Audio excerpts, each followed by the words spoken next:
On his deathbed, an old billionaire told his son, "After I die, tell everyone I had AIDS, not cancer. This way no man will dare marry your mother."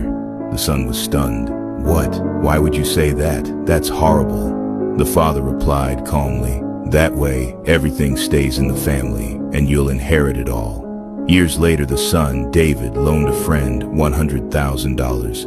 Then disaster struck. He lost the IOU, no contract, no proof. With the repayment deadline approaching, David knew the chances of recovering that money were slim, so he made a bold move.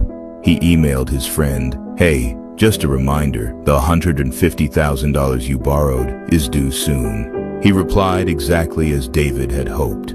"I didn't borrow $150,000. It was $100,000. I'll pay it back on time." Just like that, David had what he needed, a written, signed admission of the actual debt. That email became his new IOU. Later, David used the money to open a restaurant.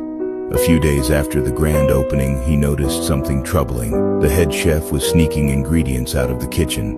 David wanted to fire him on the spot, but the chef was incredibly talented and losing him could sink the business. Installing a camera felt awkward. Confronting him directly could backfire.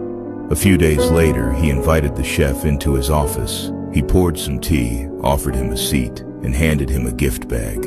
Inside were special teas, some health supplements, and $2,000 in cash. David smiled and said gently, "You've been with us since day one. Someone mentioned you might have taken some supplies from the kitchen. I don't believe it.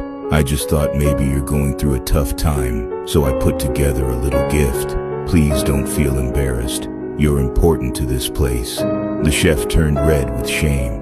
From that day forward, not a single item went missing again. In fact, he worked harder than ever. The smartest way to deal with people isn't through brute force or confrontation. It's by reading them. Their fears, their guilt, their motives, their patterns. In today's world, reading people is more valuable than reading spreadsheets. This isn't intuition, it's a skill, a learnable one. And most people never learn it until it's too late. In growth, there are contents that help you to become 1% better every day.